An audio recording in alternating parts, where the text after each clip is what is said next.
নাই দুর্জনা সদা কামরত কিছু নাই মোর গুণ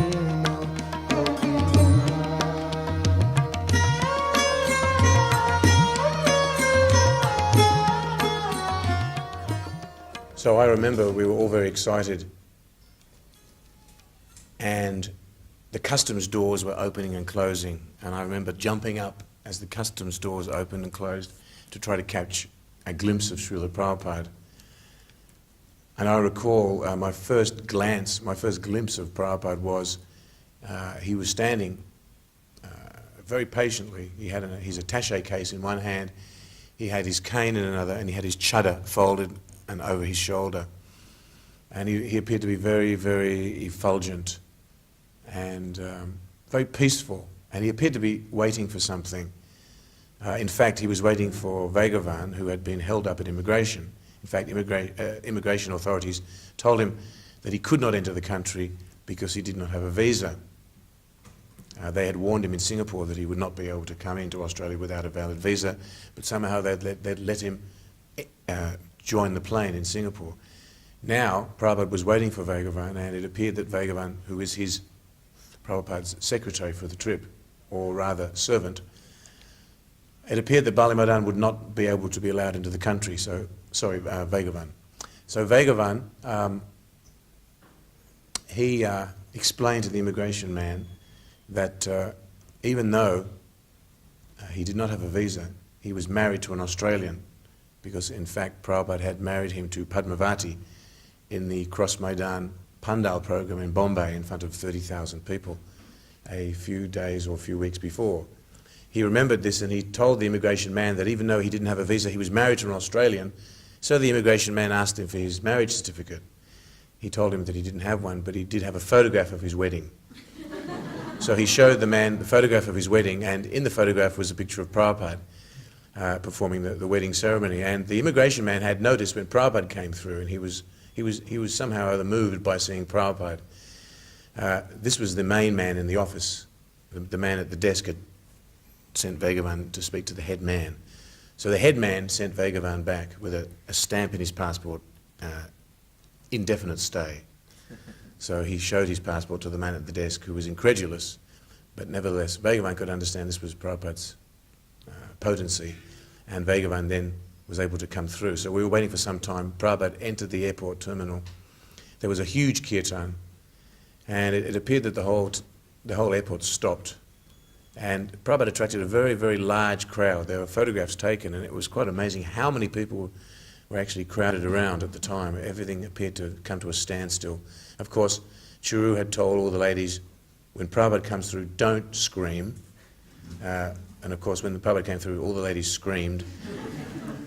And everybody paid their obeisances. They paid dandabats, full dandabats. In those days, you might have seen from our videos, the ladies used to pay their dandabats too. So everyone just paid dandabats wherever they were, and Prabhupada couldn't move because we were just crisscrossing the path. And a lot of devotees just stayed down there, and they didn't move. They didn't know, weren't sure how long they were supposed to stay down there. They just stayed. So some devotees had to tap them on the shoulder and say. So then we stood up, and there was a nice kirtan, and we were following Prabhupada through the airport terminus. Now, I don't recall the press conference, but there definitely was one. We were all fairly delirious. Churu recalls that when he paid his obeisances at Prabhupada's arrival, he banged his head on the floor so heavily that he had a mild concussion. And everything was very, very hazy. But we were all delirious in some way or other, spiritually or materially, and I don't remember the press conference, but in the newspaper there was a very nice description of the press conference where Prabhupada described how there were 4 orders of life: brahmachari, grihastha, vanaprastha and sannyas. The press reporter had written a very paka article and had quoted all these Sanskrit names, spelling them properly, which was quite amazing. And Prabhupada described that he was in the 4th order of life, which meant now his business was to travel and preach. And Prabhupada's arrival was noted in the Sydney Morning Herald, the Australian, and one Sydney daily newspaper. although at the time we were not familiar with accessing the newspapers. I don't know how many of us knew that those things were in the paper at the time, but looking through the archives, we found this information with some nice pictures of Prabhupada. One question was by a reporter who asked, he asked Prabhupada, yours is a very ascetic movement, isn't it? And Prabhupada says, no. And then he said, but isn't yours more a self-denial type of lifestyle? And Prabhupada said, no, we teach love of God. And then the reporter said, but don't you think that, we've seen and we've heard that you're going to be taken away from here in a Rolls Royce? We'd previously hired a Rolls Royce with a chauffeur and everything like that. It wasn't a new Rolls Royce, kind of an old Rolls Royce, but it had the Rolls Royce label and everything, so it was quite significant to the press. And so Prabhupada said, well, we can use everything in Krishna's service. If someone offers me a Rolls Royce, why should I refuse it? He said that Guru is God's representative. Everything is meant to be used in God's service. So he said, Krishna, he rides in a gold chariot. And he said, what is this Rolls Royce? Some tin, some rubber, some wood? He said, I say it is not enough. That all the devotees go, Jai Prabhupada. So I was thinking beforehand, this is, should we be doing this? Whose idea was this Rolls Royce? I was a little bit worried of what would people think about this, It's a little ostentatious, some vainglorious or something like that. But then, Prabhupada's answer was so bold that even the press, who are used to sort of being sharp and with a quick response and a quick reply to practically anyone, but there was just a silence. I mean, they were so shocked by Prabhupada's response that they just were flabbergasted. They just couldn't say any more. Jai Prabhupada, we paid our obeisances. Some silence, and Prabhupada said, Jai, chant Hare Krishna. And then Prabhupada got up and we had kirtan to the car. He went into the Rolls Royce and drove away. And the very first time I saw Prabhupada was when I went down to the Domain in Sydney. For every Sunday the devotees would go and speak there. And on this particular weekend, the devotees said I had to come back to the temple because Prabhupada was speaking there. The spiritual master had come from America and from India. And so I went to the temple to see Srila Prabhupada, but he didn't give the lecture. He had Hanuman Swami give the lecture, which impressed me because I thought, well, I'd already read it, Easy Journey to Other Planets, which I got off from a devotee on the street, and I was very impressed by that book, in as much as I realised that it wasn't about going to other planets at all. So I thought this guru knows how to attract different people and for a higher purpose. So I already had this idea, and so when I went to the temple and Prabhupada wasn't speaking, somehow or other it had the effect of making me think that the knowledge was absolute and he wasn't promoting himself as a personality, and that really impressed me. And after the lecture, I somehow drifted towards the temple and went in one side of the kitchen, and Srila Prabhupada got up from the Vyasasana, and he arrived at the opposite kitchen door at the same time as I came through the other door. And so Prabhupada stopped and looked at me, and I went like this. I thought he was, and I realised he was actually looking at me, not my body, just at me. And I thought he was looking at someone else, and so I sort of stared back at him, and he gave me this look, like a disgusted look, like, where have you been, sort of thing, And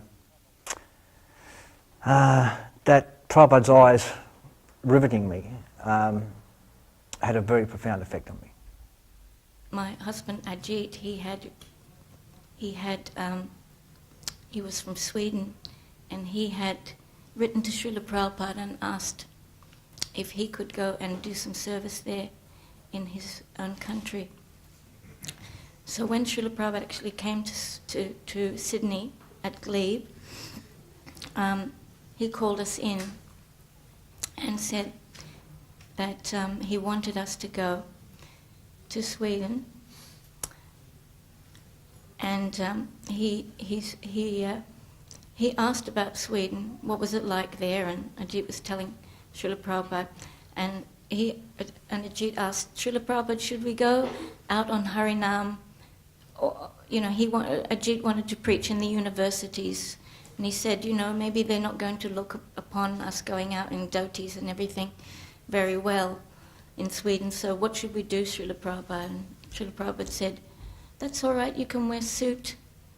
You don't have to do that. You wear suit and tie, and your wife can wear long dress, and you can go and preach like that.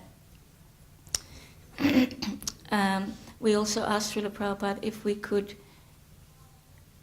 could have deities, and because we were going to go to the first, I think it was Mayapur festival on the way to Sweden. We were going to go to India first, and then, we had planned to go overland to save money, but Srila Prabhupada told us, he said no. He said, I realize you're very adventurous, young couple, but no, this is not very advisable, it's very dangerous, so you can save up a bit more money and fly. So we thought then we could go through India, and we asked Srila Prabhupada if we could buy deities, and we asked what kind of deities, and Srila Prabhupada said, yes, you can get Radha Krishna or Gauranitai. And we said, well, when we go to Sweden, what would be best? He said, either Radha Krishna or Gauranitai, but not to install immediately. So we bought Gauranitai deities when we were there. He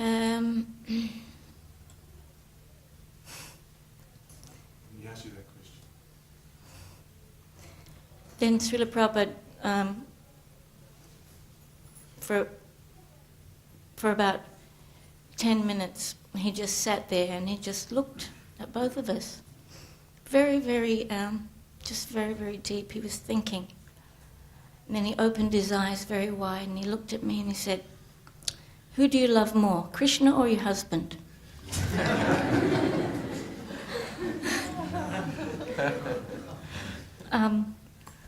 And I didn't know what to say because I realized I didn't love Krishna and I also didn't love my husband.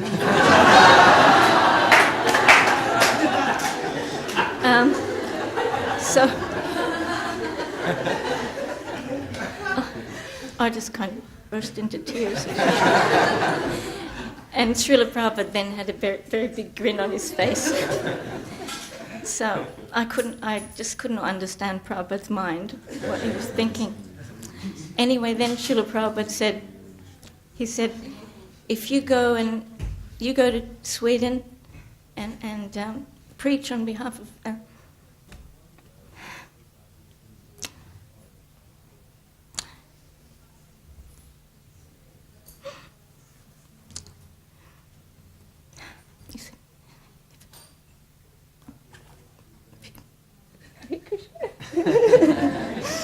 if you go to Sweden on behalf of Chaitanya Mahaprabhu, he will give you all of his blessings. So we got the blessings of Srila Prabhupada to go to Sweden. I remember this incident in Melbourne in 1974. We always wanted to bring some gift to Prabhupada because it was such a nice thing to give something, or a flower or whatever. Devotees, when we were in Perth, Hansaduta Maharaj sent shoes, new shoes for Prabhupada all the way from Germany or something, and the reciprocation was Prabhupada sent him back his old shoes. I told the Sridhar. So devotees were always trying to think of something, give Prabhupada something. So I was in the temple room in St. Kilda one morning, and it's very crowded, and Prabhupada was arriving in his Vyasasana down that end. I was way up at this end. He couldn't see anything, but I heard Prabhupada say, don't touch the Bhagavatam to the floor.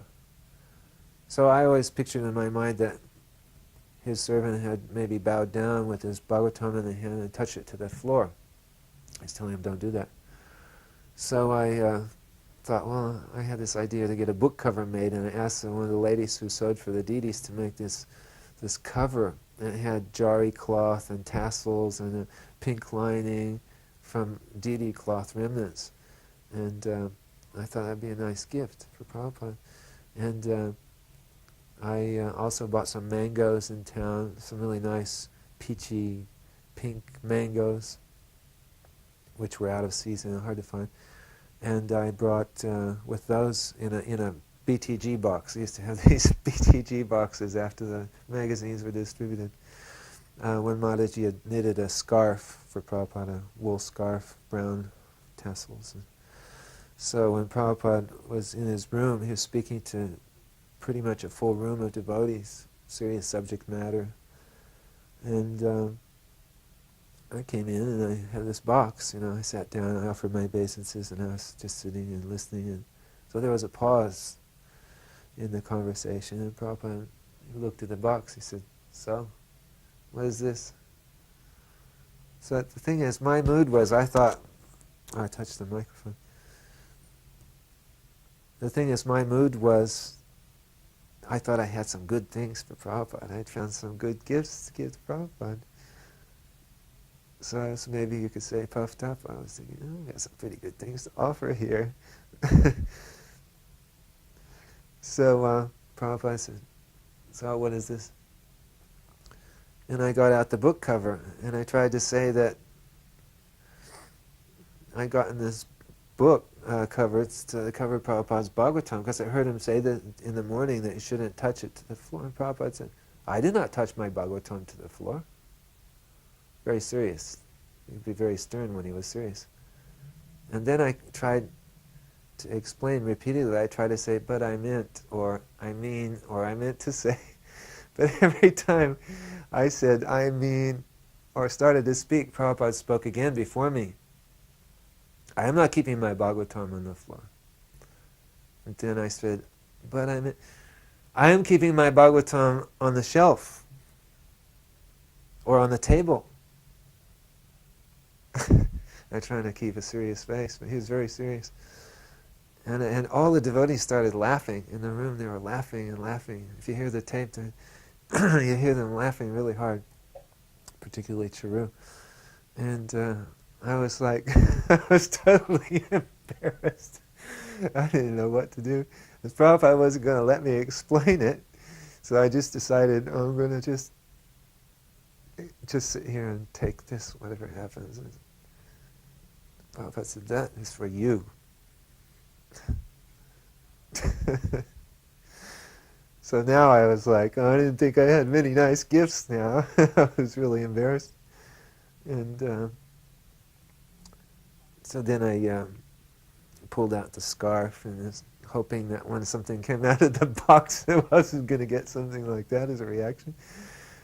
And I gave him the scarf, and that's nice. And then I reached in and I pulled out the mangoes. And by now you could say I was in a pretty humble state. I was not thinking, I was thinking, "Oh boy, what if Prabhupada's going to like any of these things?" And then I brought out the mangoes. And then Prabhupada's mood changed. He said, "Mango is the king of fruit.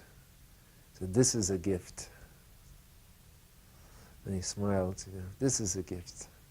And then I put the mangoes on his table there. He asked Deepak, who was cooking for him, he said to put the mango in the milk that night, make mango milk. He said they can dry it and you can keep it and put it in milk. It's very nutritious. One time I think there was myself and Pushta Krishna and Achyutananda in Mayapur, and we were talking about, consciousness and whether every living being is conscious or not. And Achyutananda was trying to argue that actually they're not.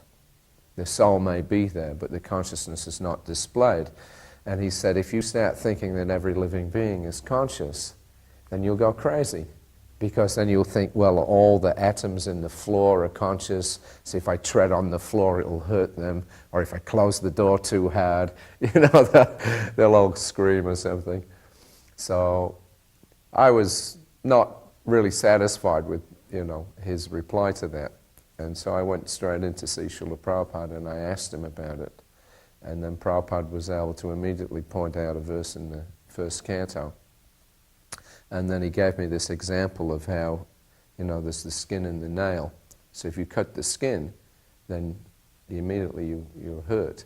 But if you cut the nail, you can do that without any difficulty.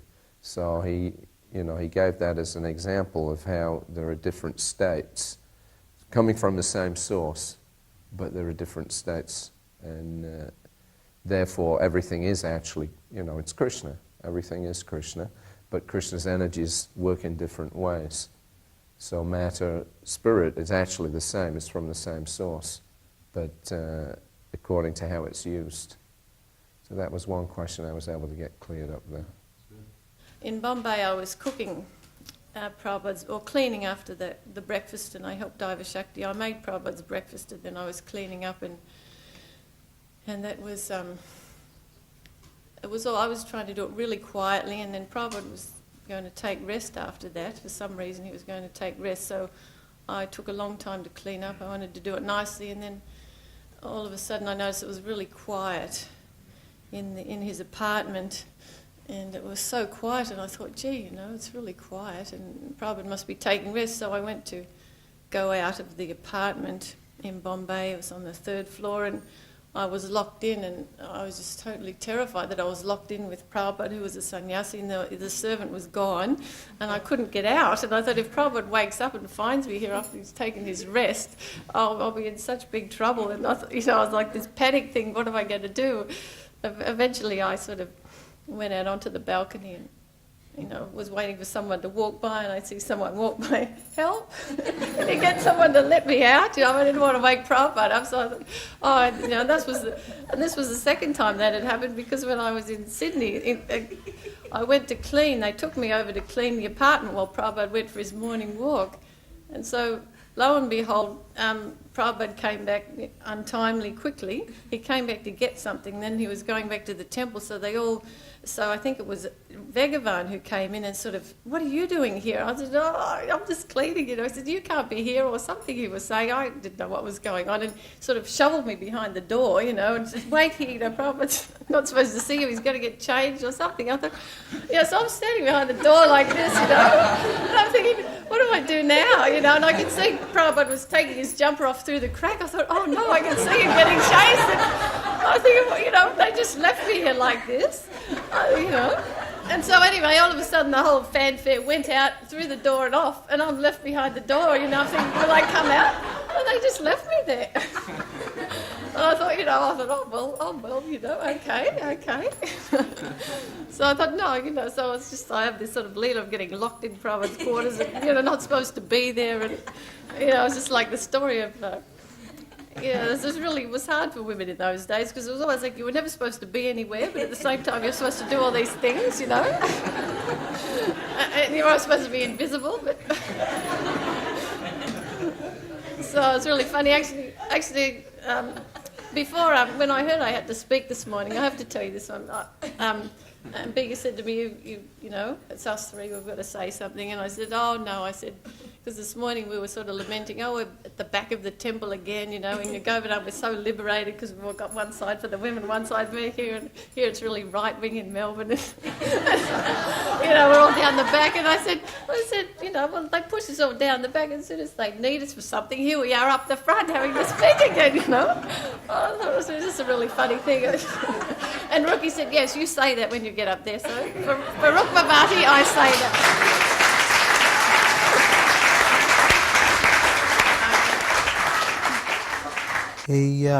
Prabhupada went to Scotland for the opening of the temple, and it was quite an interesting press conference. All these sort of, weary, hard-edged kind of journalists, cynical journalists mostly, had assembled from various Scottish newspapers, and Prabhupada had a connection with Scotland that most people weren't aware of at that time. That in fact he was educated by Scottish missionaries in Calcutta, the school he attended.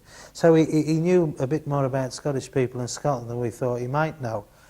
And I think the press people might have had an idea about that. So I remember it quite well, because we were in his room. It was quite a small room, but there might have been 10 or 15 journalists there, along with maybe 8 or 10 of devotees. And they were asking these questions. They were sort of cynical kind of questions. Some of them were almost rude, like challenging. Why have you come here? What purpose are you doing? What do you hope to achieve? That kind of thing. And Prabhupada answered very, very, very nicely. He maintained his composure completely, and he gave, eloquent answers and quoted a bit from the Bhagavad Gita. And in a sense, they were becoming won over, as most people usually were. It didn't take very long. And one of the journalists, I'll never forget this, he became so either frustrated or didn't quite know what to ask Prabhupada in a kind of a offhand manner. He asked Prabhupada, he said, "So do you know everything?" Like that. And Prabhupada kind of took his time to answer, and he nodded his head and he said yes. But then he didn't just say yes like that, obviously, he purported it a bit, he added a little something to it. But that was a classical moment, where that question was asked of him, and he thought, and he answered directly and honestly, and he just said yes.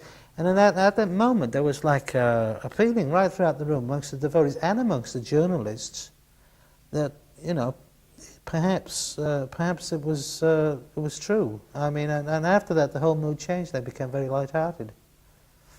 We were walking back from that square near the British Museum, and there were only a few devotees there. There were only about 2 or 3 devotees with Prabhupada, and it had been on my mind for some reason or other. So I just said, "Does the Pope make spiritual advancement?" And he answered immediately and said, "Yes, because he's engaged in God's work." And we'd heard stories about the Pope doesn't follow the regulative principles or anything like this. So it was quite a surprise. But he was very definite about that he was engaged in God's work. And I thought about that for many, many years, actually. It's quite an interesting subject. So, when I was in Australia, Srila Prabhupada was not very available to most of the devotees.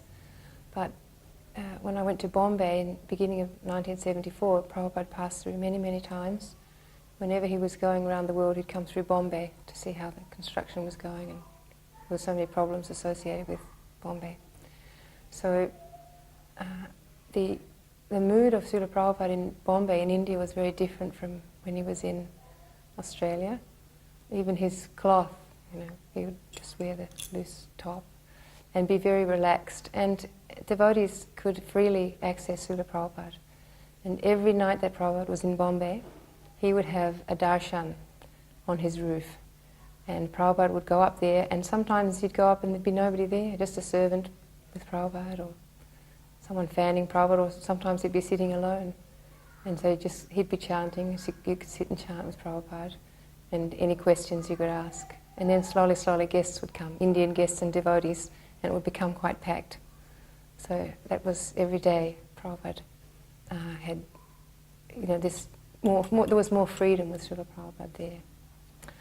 And he had many film stars come, big industrialists, many people would come. And he was always so warm and welcoming, and they would come and sit right up the front. He'd bring them up the front, and then he would start preaching to them straight away. And I remember once there was this old man that used to come, and he just lived down the road on the way in between the temple and the beach. And he had some disease where he used to shake. His fingers, his hands and head used to shake all the time. So he used to come and he used to visit Srila Prabhupada, and he didn't do much, he would just go up to Prabhupada's room and sort of sit there and say a few pleasantries and sort of sit and shake there. He'd talk sometimes to Srila Prabhupada, but his servant, I don't know who he was at the time, stopped him coming because he thought, he's just wasting Prabhupada's time. And so the old man thought, I shouldn't go. He was really humble. And so he didn't go anymore to see Prabhupada. And then one day, after a long time, there were many devotees there, he came in and he offered obeisances. He was very old. And Prabhupada said, where have you been? Why haven't you been coming? And he said, Prabhupada, they told me not to come. And Prabhupada said, you can come at any time. And he chastised the servants, and said, let him come at any time.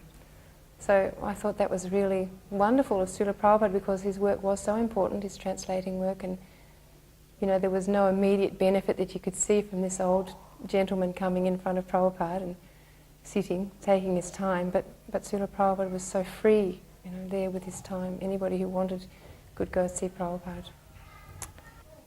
We were walking amongst the trees, and Srila Prabhupada commented, why don't they grow some fruit trees here? If they had fruit trees, then it would bring the birds. And that struck me as being pretty amazing. Who thinks of birds? But he was aware of so many different levels of what we understand to be reality. And then he asked, why do they have all these big buildings? Wouldn't it be nice if they weren't there, or something similar? But why do they have these big buildings? You could see from the gardens the skyline of these big tall buildings. And no one answered the question. So being an artist, there's that sort of attachment that whatever you create stays after you're gone. So I said to Srila Prabhupada in response to his question, well, I guess they want to leave something behind them, something that showed they were here. And he said, yes, this is exactly like the washerman's donkey, that he feels very proud to have all this washing on his back. The same principle. I can remember that to this day. After Prabhupada went back to the temple, actually he didn't go there, we had a house for him this time, and it was a Grihastha couple, their house, and they'd moved out and let Prabhupada come into that house and let Prabhupada stay there during his visit. Now, it was, this house was kind of a modest house in a modest suburb, near the temple, not very far from the temple. And when Prabhupada arrived there, he came out and he walked in, and he walked through the house and walked through the rooms, and he says, "Oh, very nice house." He said, "How many families live here?" And Ugrashrava, who was the devotee who lived there, he said, "Oh, only one family, Prabhupada." He said, "Oh, only one family. One family, such a big house." So, I mean, from Western standards, it was nothing, but for Prabhupada. So, once, just previously, he was saying that a Rolls Royce is not enough.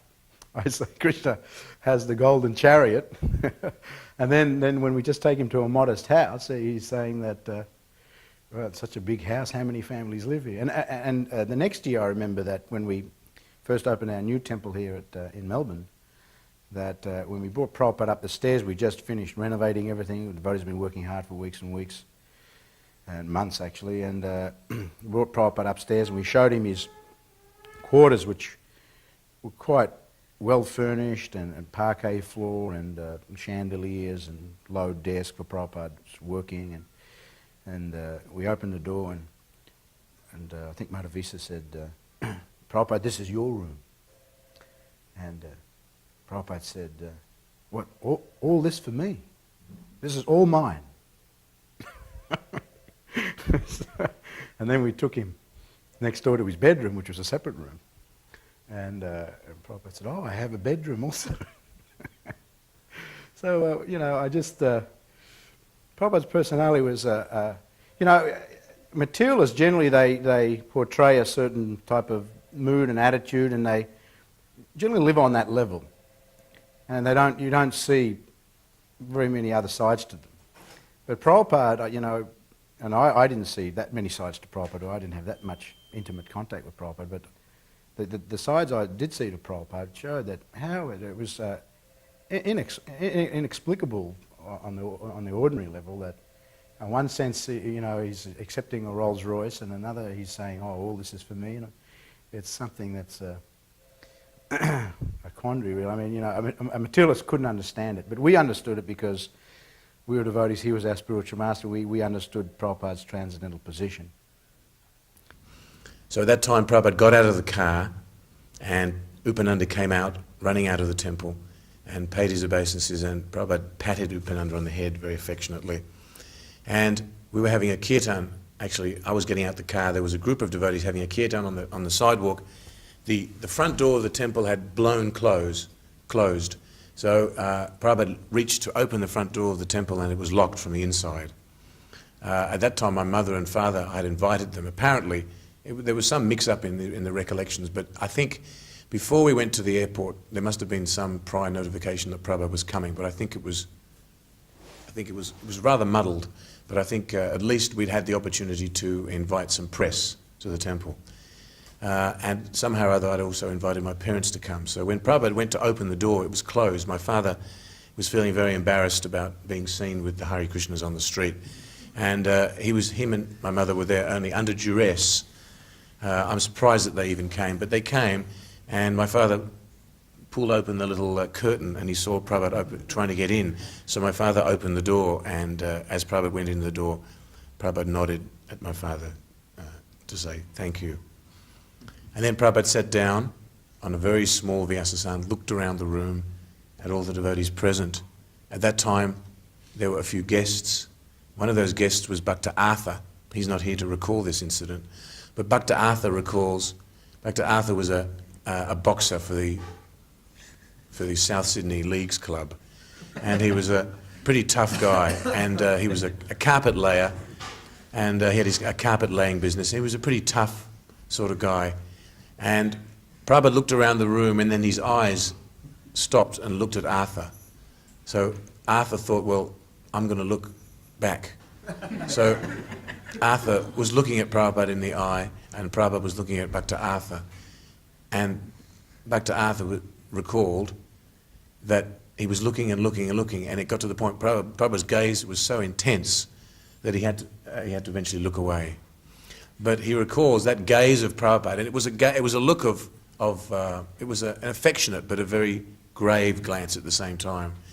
And Bhakta Arthur, who later became Ajamil, he recalled how this glance, it seemed like this glance was what brought him closer to Krishna consciousness. Along with that glance came all the blessings of Srila Prabhupada and the disciplic succession. He felt impregnated with something very spiritual at that time. Here in Melbourne, one time Prabhupada was walking through the park, and he stopped and he said, all sound is transcendental to a pure devotee. So we just pondered that and walked on. And I couldn't resist it. I just said, Srila Prabhupada, are you saying that these car horns, we can hear beep, beep, you can hear them in the back, beep, beep. Are you saying these car horns can be transcendental to a pure devotee? And Prabhupada said, yes. There were a lot of times in Perth, particularly sometimes in Melbourne, I've even seen on film that I didn't remember asking Prabhupada about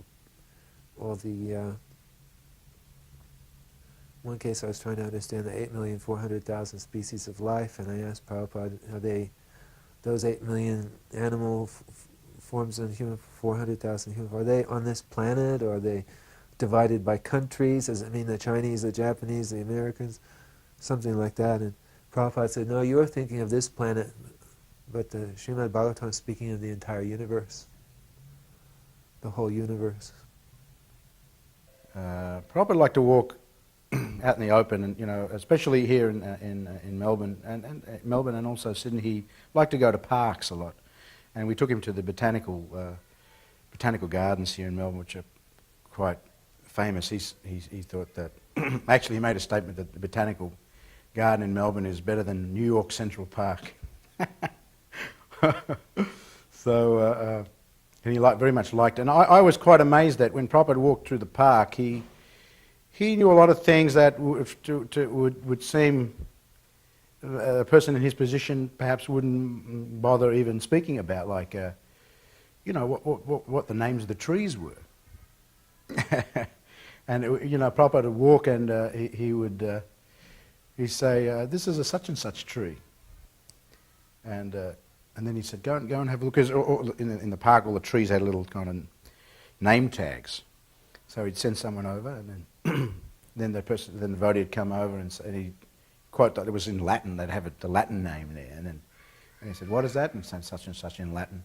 And he said, "But what in English?" And he said, "Yes, just see." So we would walk along like that.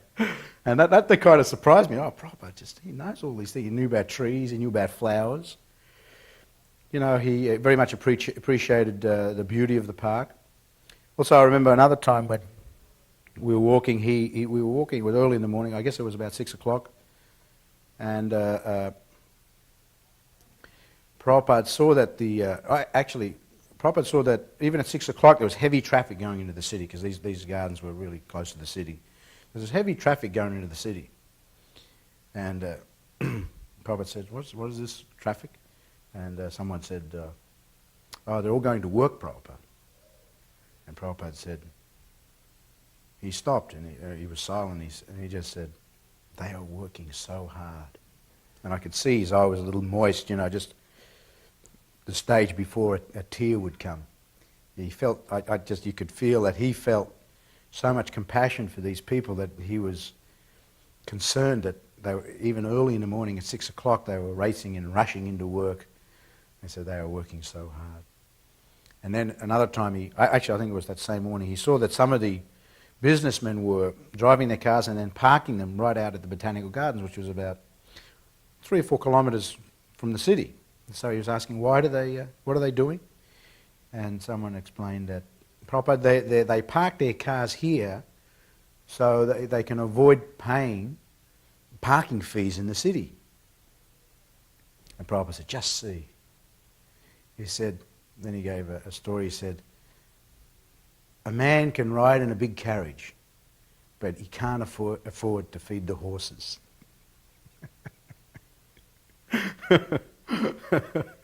So everyone laughed. And it was so poignant at that point that here we have, you know, someone driving a big car, big businessman wearing a suit and tie and a briefcase and everything, and then they park the car outside and have to walk 3 or 4 kilometres into the city to go to the office. And when we cleaned his quarters, we would always change his sheets, and Prabhupada stopped that. He said, you don't change them every day, you just change when they're dirty. And of course they were never dirty, but you know, Prabhupada wanted that. And another thing, he used to have a garland, his fresh garland. He had a picture of Radha and Krishna on his little table. And after he'd come back from his morning class and everything, he'd take off that garland and put it on a picture of Radha and Krishna on his desk. But we weren't allowed to throw it out. And on the wall there was the disciplic succession, Bhaktisiddhanta, Gaurakishore and Bhaktivinoda Thakur. So after the garland had been on the deity picture, we would take it off so that he could put the fresh one on, and then we'd place it on Bhaktisiddhanta's picture, and then the next day we'd move it down to Gaurakishore's picture.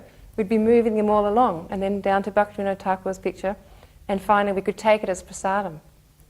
So Prabhupada was very particular about things like that. So one day I had this Bhaktivinoda Thakur's garland on, which you can imagine in the Bombay sun was quite shriveled, you know. So that day I started to think, oh gee, Prabhupada doesn't really know me, and he knows so many devotees so well, and you know, he hardly knows me, and I was feeling, you know, a little bad that I don't get to do very much for Srila Prabhupada, and I was making his vases, which I did every day, and I used to take them up at 11 o'clock. At that time Prabhupada was always having his massage. So that day, the very day I'd been thinking that, I went upstairs and Prabhupada was in his room. So I stopped in fear, in awe, you know, and then I walked in, I put the vases down and offered obeisances, and I was flustered and I was trying to back out of the room. And Prabhupada, he looked at that old garland and he said, where from you got this garland? And he said, here, you take this one. And he reached down and he took the fresh garland from that morning that he just put over the picture of the deities, and he gave it to me. Oh, so I felt so happy, and I realised that Prabhupada, he knows what we need. He knows exactly what we need in spiritual life, and it was just so much encouragement from Srila Prabhupada. Then I felt also foolish that I'd had to think like that, and that Prabhupada had to cater to me. But still, it was very treasured for me, you know, that had happened. For Prabhupada's second visit to Melbourne, for Prabhupada's second visit to Australia, Prabhupada was coming to Melbourne for the first time, and when Prabhupada arrived at the temple, I do recall Krishna Premi was crying, and she was trying to sing. She was trying to sing Vande Hum, Sri Guru, on harmonium, and crying at the same time, and it was quite an intense affair. But it was done with great affection and sincerity, and Prabhupada nodded and smiled at Krishna Premi. And I remember Upananda had made a big plate of Simply Wonderfuls, which was the number one delicacy in those days. Somehow or other, Simply Wonderfuls were like the summum bonum of life. Some devotees made their own Simply Wonderfuls on the side. Ajamil was famous. He got Gaurangi, Raghunath's wife, to make him an extra large bead bag, and we weren't sure the reason behind it until one day I discovered that inside Ajamil's bead bag, along with his beads, was a small packet of sunshine powdered milk, a packet of butter, and a packet of icing sugar. So Ajamil sometimes used to sneak out the back and roll his own.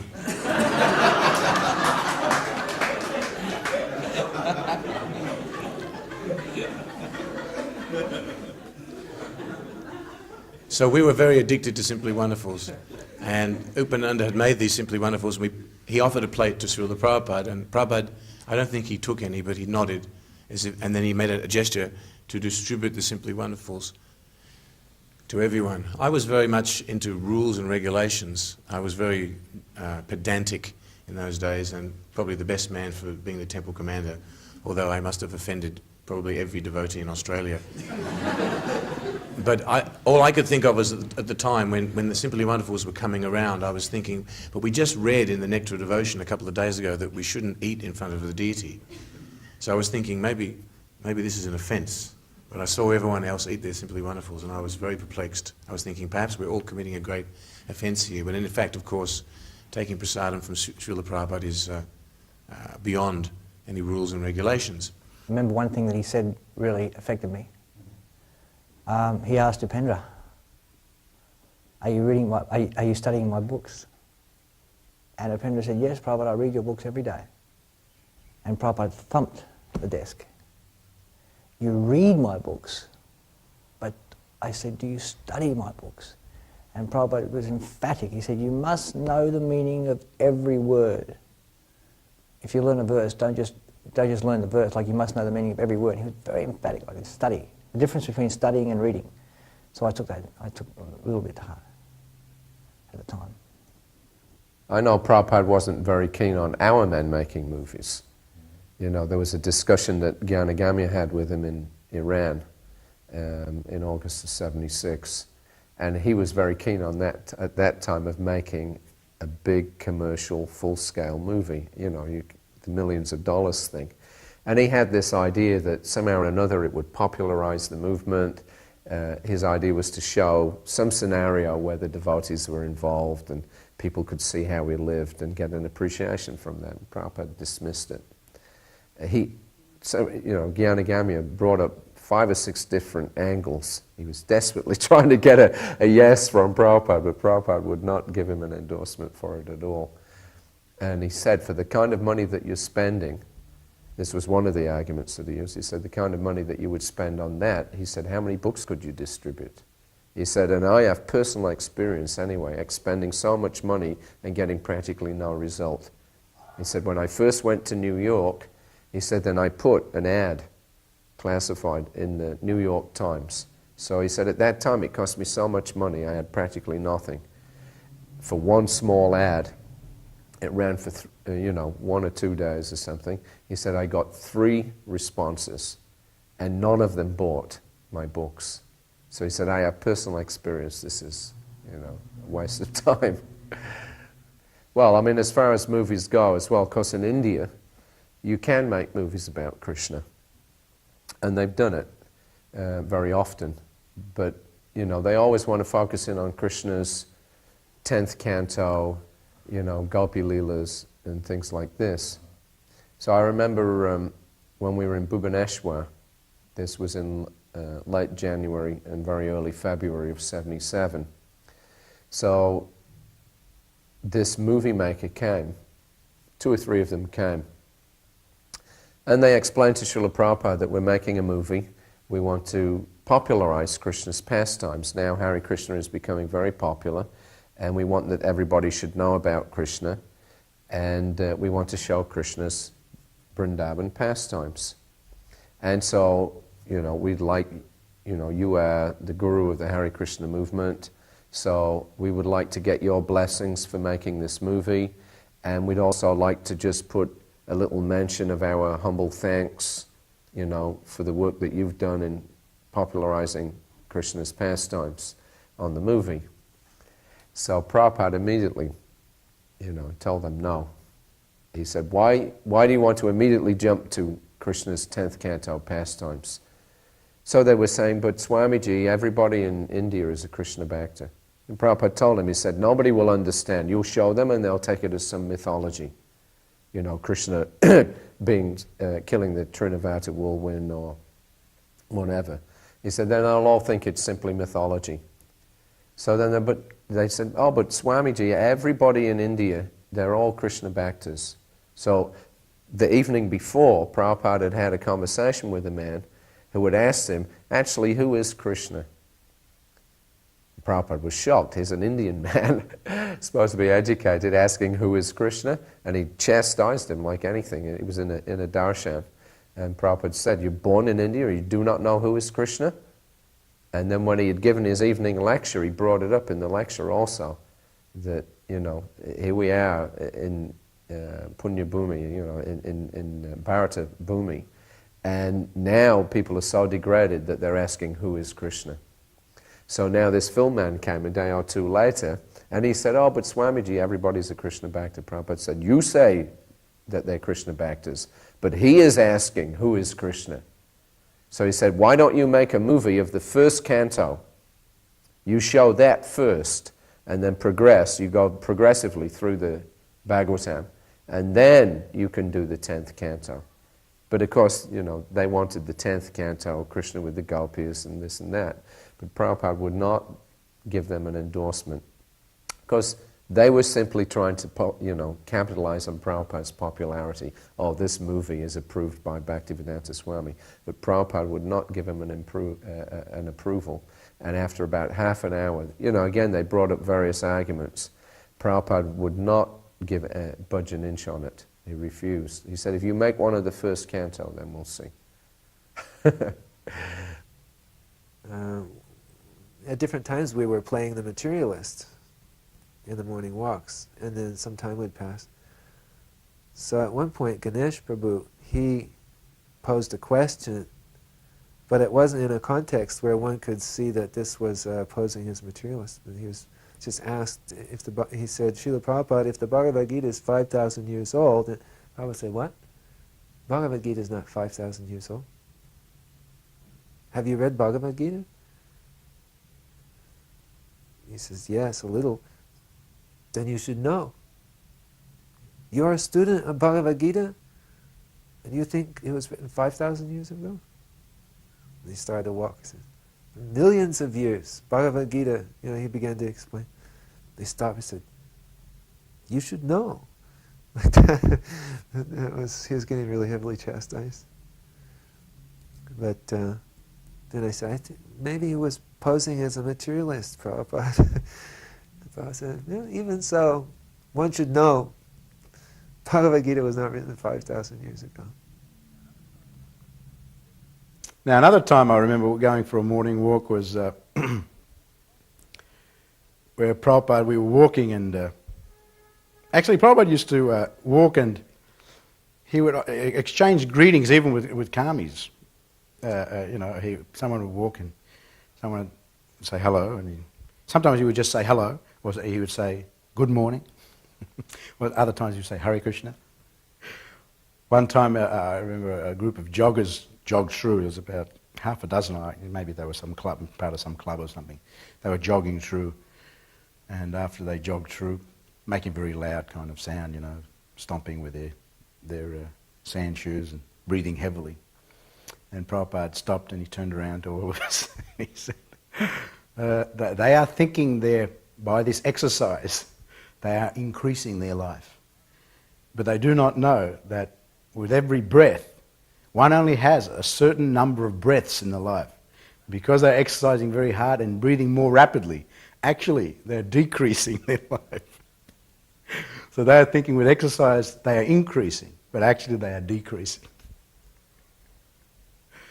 So these are some of the things that I remember from Prabhupada walking. Another time when we were, just before we got this present temple we're in now, we took a Prabhupada for a morning walk along the beachfront, which is just near here. And we were showing Prabhupada premises we'd been living before that time in a really small temple, just 4 or 5 kilometres from here, and it was so small that, hardly anyone could fit in there. So we were looking to buy another place, and so we were showing Prabhupada this place we were thinking about, and it was this huge kind of monastery or something. Some nuns were using it. I forget the name of the particular order. But and it was this huge property, like right on the beachfront road, which is one of the main arteries into the city, and had a big, huge wall on the boundary, and you could see over the wall and the convent and the chapel and all the other buildings. It had a large number of buildings on the property itself. So at that time, I think they wanted like over $1 million, which back then was a lot of money. I mean, it must have been at least 10 million these days. So, I'm thinking, someone had the idea, or a few devotees had the idea, maybe perhaps, we should try to get this property. And I'm thinking, we'll never be able to afford this. They want over $1 million anyway. Somehow or other, we were showing Prabhupada.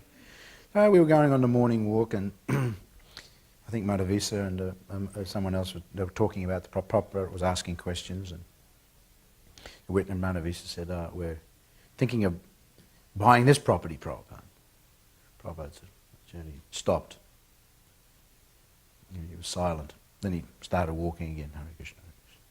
Then he started asking, so what is their asking price?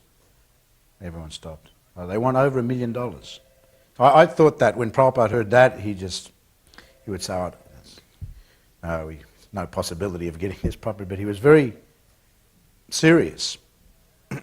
And he kept asking different questions as we were walking.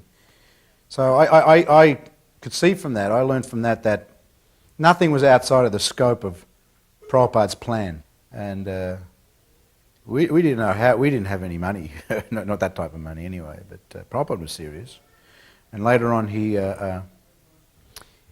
asked to see the inside grounds and walk through the buildings. So that was arranged, and he was walking through. Later on, after that visit, we learnt that this particular order would only sell us the property if we would demolish the chapel. They didn't want us to use the chapel. So Prabhupada said, let them demolish it. We won't demolish the chapel. How is this? He said, if they want to demolish it, just see. He said, they can demolish, but we'll never demolish. Later on, because they refused to sell us that property except for that condition,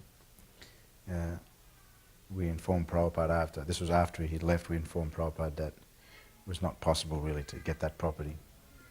So later we were looking at this property we're in now, and we told Prabhupada that it was smaller. And then Prabhupada says, well, sometimes smaller is better. So he came and opened this temple here, and he was very pleased by that. When Prabhupada first came to New Zealand, we met him at the airport, and he came into his room, and he was seated behind his desk, and I sort of sat before him pretty much like this, where I was just seated in front of Srila Prabhupada, and some sannyasis were over in the other corner. And I just straight away, because we've been preparing for so long, for making a new altar, carving Jagannath deities, getting Gaur Nitai. I brought Gaur Nitai personally back from India at great difficulty because they were a great big deity, brass deity, I had to carry them. And so we were looking forward to this. And I said, Srila Prabhupada, we can install Gaur Nitai deities and Jagannath deities. And Prabhupada sort of sat there, looking at me. And after a while, he sort of didn't look at me, he wouldn't look at me, but he looked over at the sannyasis and he said, dolls. Just dolls. He is thinking they are simply dolls, idols, that's all. And so I was sort of a little bit shocked because I wasn't actually thinking like that. So then Prabhupada said, why do you want to install? And I said, well, it is Lord Chaitanya's movement. I think we should worship Gauni Tai. And our Jagannath Deity, Srila Prabhupada, is 6 inches tall. If we have Rath Yatra, who will see them? And so Prabhupada went, just like that. So the next morning, we went down to greet the deities, and we opened the curtains, and Prabhupada saw that I actually built an altar. He must have just thought, well, this guy's really spaced out, you know, like that. And Prabhupada turned around to me and he said, oh, so you've made preparation. So this is not just some idea. So you've made some preparation. Oh, yes, we will install Guru Gauranga and Jagannath, Balaram and Subhadra. So, but all that night I was very tossing and turning, wondering what to do. So when we actually installed the deities, as soon as the curtains opened, Prabhupada said to the Pujari, shut the curtains. So I went up to Prabhupada and I said, well, what's wrong? He said, Gauni Tai have no crowns. So I went back into the deity room, and I didn't know what to do because Gauni Tai we just hadn't got crowns together for Gauni Tai. So I managed to find a couple of bangles like this from Radha and Krishna, and I put some blue tack and a brooch on the bangle and put it on Gauni Tai's head like that, and then just opened the curtains. So then Srila Prabhupada was sort of standing there, and I sort of went up and sort of said, is that all right? And Guru Kripa went bang, punched me in the chest really hard, really hard. And just as I was choking for breath, Srila Prabhupada leaned over and said, and now you must have Rath Yatra. So every one of those words stays in my mind. One young girl, Brahmacharini, put up her hand, and everyone, in the room looked. Oh yes, someone's going to ask a question. And I don't think it was even relevant to the class at the time. And she said, Srila Prabhupada, does Krishna speak the Bhagavad Gita in the hellish planets? So Prabhupada, he thought for a moment, and he looked back and he said, hellish planets? Hellish planets? You don't think this London is a hellish planet?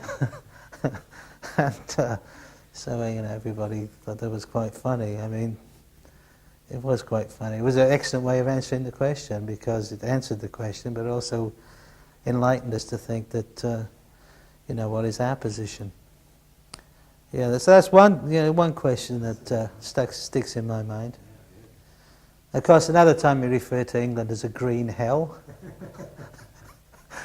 Which is quite, it's a wonderful use of the English language, to describe Britain or England in that way, which is quite an apt way to describe it. One of the morning walks in Perth that I remember the most was in a particular park. I forget the name now. And I probably won't be able to remember all the conversation. You can see it in the conversation transcriptions, but I asked Prabhupada, because when we're preaching, sometimes people say, you say that Krishna consciousness is a science, but we think it's a belief. Why do you call it a science? And Prabhupada said, if you can call your science, if you can call your beliefs science, then we can call our beliefs science. Because what you're calling science is really just belief. For example, you believe that the living entity comes from matter, from chemicals.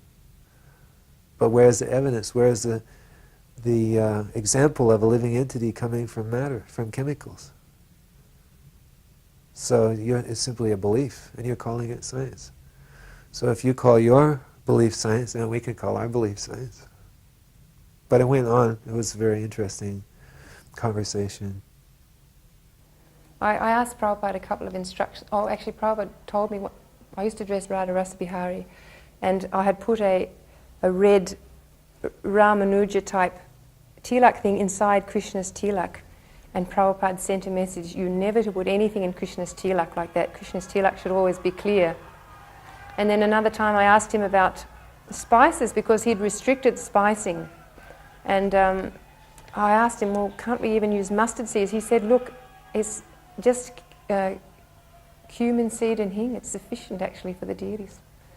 And he also, I asked him about Radharani's hair because there was some contention at the time in Bombay that Radharani's hair shouldn't be showing. It shouldn't be out. It should be tied back because she's the most chaste lady. But we often used to put her hair out. And so I asked Srila Prabhupada, can Radharani's hair be out or does it have to be tied back? And he said, whatever you think looks nice. So he wasn't strict on that. I was recommended for second initiation, and we were asked to go out and collect duck sheen. Now, in those days, generally speaking, maybe there were some exceptions. We didn't usually come up with very much money.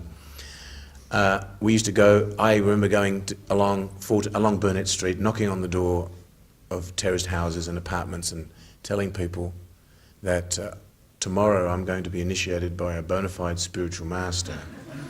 I wondered if you could please give me some donation as an offering. So I came back with about 55 cents.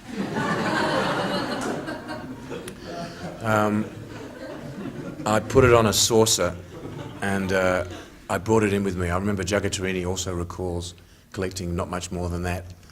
And somehow or other I thought that it wasn't a bad collection.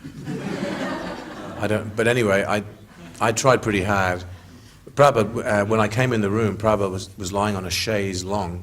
Prabhupada often would like to recline in the afternoons on chaise longue, the long seats with a scrolled end like we have in Prabhupada's room. The Brahmachari room in the Burnett Street temple had been transformed into Prabhupada's room. I remember Dormia Prabhu, his parents had gone overseas, so he had raided the house and taken all the furniture out of the house. And we'd filled up Prabhupada's room with all this nice furniture, including the chaise longue. So Prabhupada didn't have a shirt on, and he had his dhoti. And of course Prabhupada had very soft golden skin, which appeared to be, glowing and effulgent. We had a little chandelier on the ceiling. As we went in the door, Prabhupada was lying, the chaise longue was on the right-hand side, his desk was on the left-hand side of the room, with his back towards the window leading onto the little veranda which overlooked the street. So Prabhupada was lying, reclining on the chaise longue, I think, on his left arm. And Prabhupada asked me to sit down in front of him, and he showed me how to count on his fingers, how I should be counting on my fingers for the chanting of the Gayatri mantra. I was very sure of myself at that point. I'd been watching Upananda saying his Gayatri mantra in the mornings, and I'd figured out how to count, or at least I thought I did. And I thought that the counting started from the top of the index finger. So I think when Prabhupada was showing me how to count, I wasn't watching very carefully. I was thinking, well, actually I already know how to do this. I'll get it first time. So after Prabhupada showed me the counting, I attempted to count starting from my first tip of my first index finger, and Prabhupada shook his hand and said, no, and he showed me again. I started to get to panic at this point, as was a common experience with many devotees when they're in the room alone with Prabhupada. I'd never been in the room alone with Prabhupada, and I was perspiring and shaking. My eyes didn't seem to be working anymore, and I couldn't focus. And all of a sudden, it just felt like all my limbs had locked up, and everything just went blank. And Prabhupada showed me again, and even though he was moving his fingers, everything was just hazy. And I tried again, and I got it wrong. And then I tried again. Prabhupada was getting very angry, and I got it wrong again. So then Prabhupada, he held my thumb down on my finger and said, you have to start from here. And he looked very disgusted, and I felt microscopic. And he placed the sacred thread over my shoulder, and then I left the room. The devotees were trying to bring some important people to meet Prabhupada because he'd requested that. So, like some ministers of government, heads of departments, ministers of religion, and even I think a bishop came, and someone from the Catholic Church, a high official from the Catholic Church. So Prabhupada was sitting and preaching to all these people.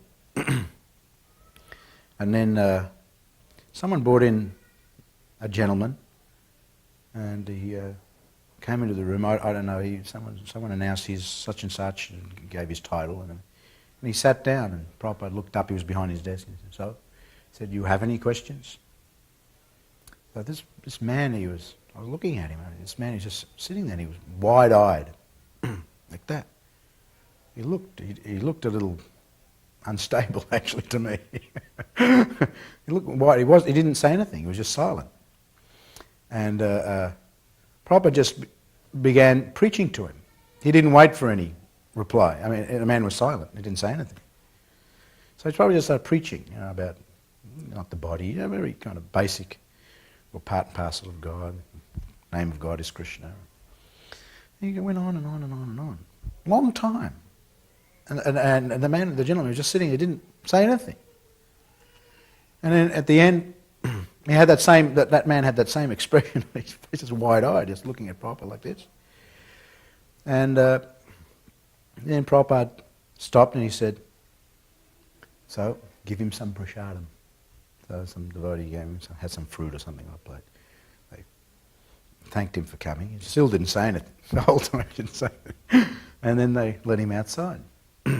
Then after he left, Prabhupada turned to the devotees and said, "That man was ghostly possessed." And I've been thinking there's something strange in him, but Prabhupada immediately, he knew. But still, the wonder of it was that he just preached to him. He wasn't phased, his condition or anything. I mean, he'd been brought in as a guest, and Prabhupada treated him as a guest, no matter what his condition was, and I could see that. And then all other, Prabhupada talked to many different types of people, and all of them he treated them as guests very cordially, very respectfully. Of course, one time there was a professor was invited, and he began to challenge, and especially challenge the philosophy of Krishna consciousness, and challenge the devotees. And I think Guru Kripa was there at the time, standing next to Prabhupada, and he protested. He said, "Look, you're coming, and now we brought you to meet our spiritual master, and now you're starting to insult him." And Prabhupada wasn't saying anything at this point. And just trying to think what the exchange there was quite dramatic. That he said, that the professor said something to the effect that you people pose yourself as knowing everything, and then he was talking to Guru Kripa, and when he was talking to Guru Kripa, and he started to take an insulting kind of mood to Guru Kripa, then Prabhupada responded back. He said, "We are posing as knowing everything, or you are posing as knowing everything? We are narrow, or you are narrow?" So then the moment was very tense. There was a kind of a silence. But then, just as that moment came, Prabhupada just changed the whole mood around. He said, "Anyway," and then he started speaking very respectfully to him.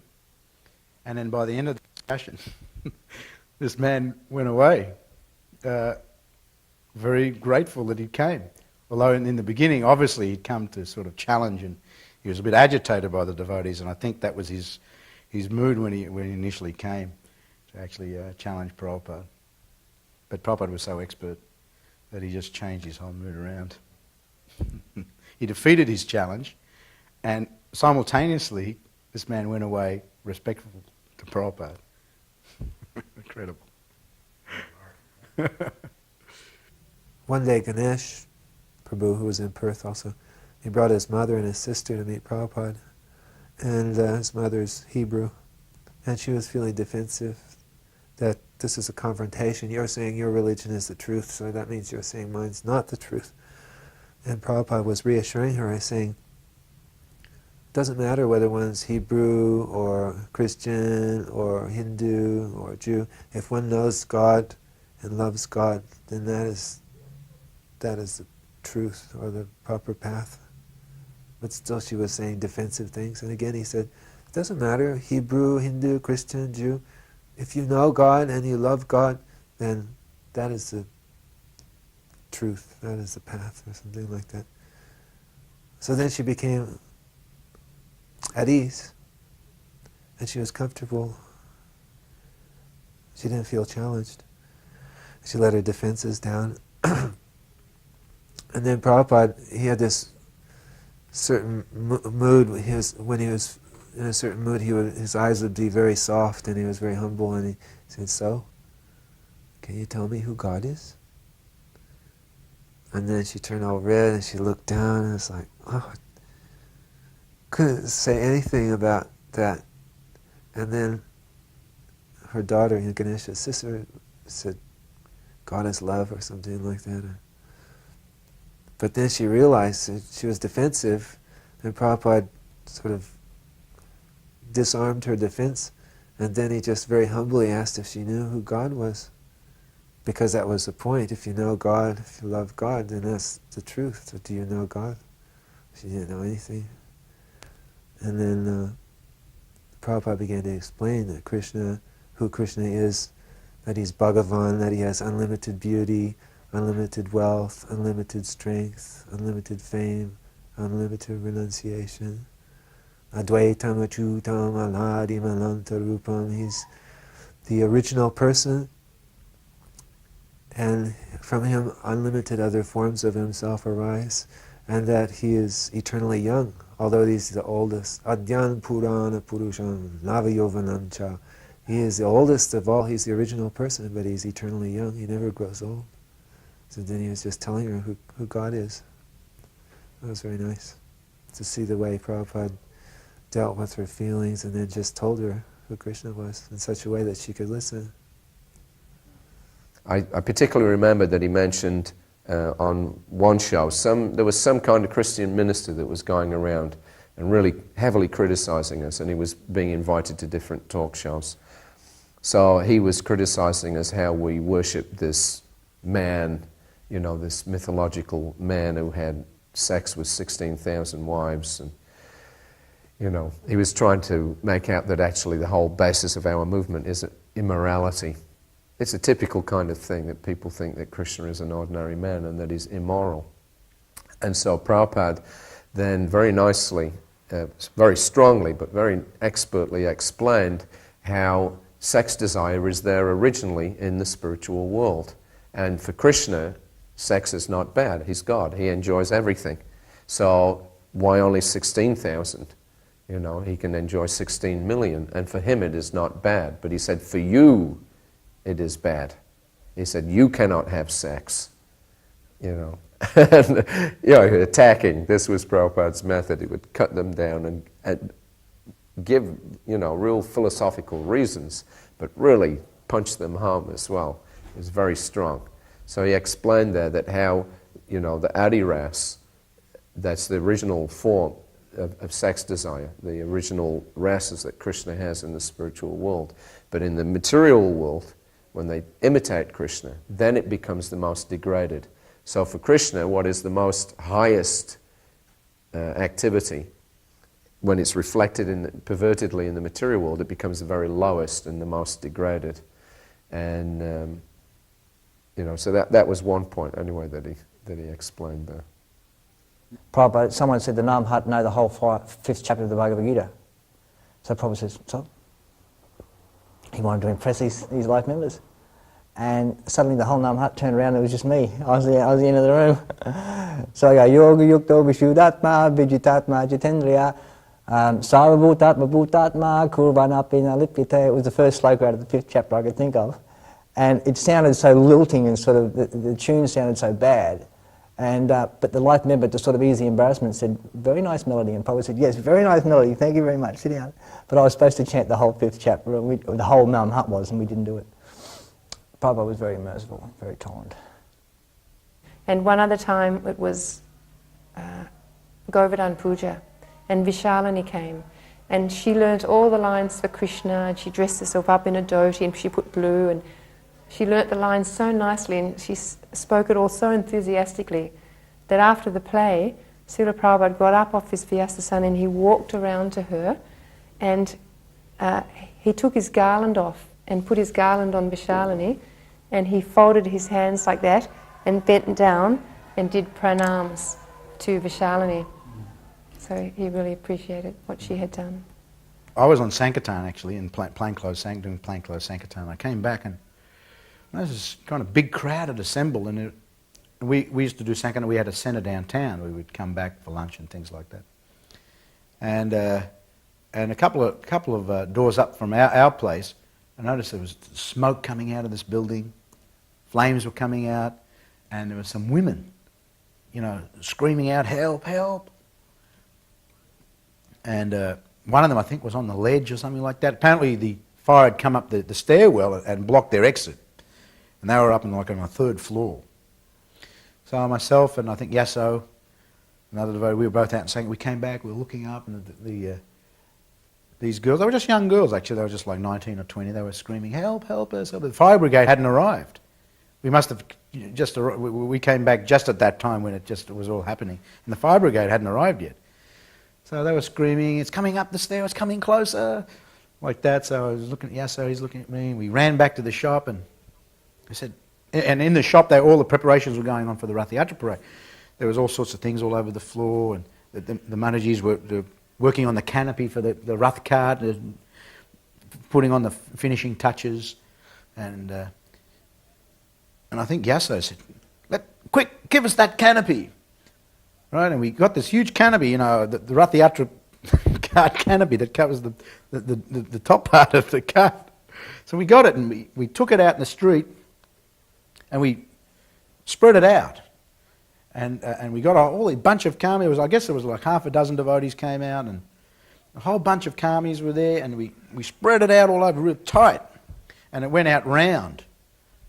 Like sometimes you see these firemen, they get these kind of round tarpaulin things, and people jump on them. So we were thinking like that they could jump onto this thing.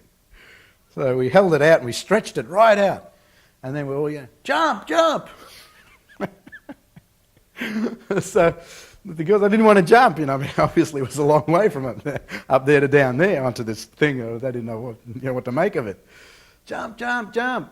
And I remember one girl said, no, I don't want to jump. So I think that girl didn't jump. She went out the back and tried to get across to another building or something like that. But one girl did jump, to my amazement, because I actually thought they wouldn't jump. But anyway, so she did jump. She came flying down, boom. And it was okay. The canopy, Lord Jagannath's canopy, had saved her. The canopy had held. I mean, she didn't drop through the canopy and splatter on the ground or anything.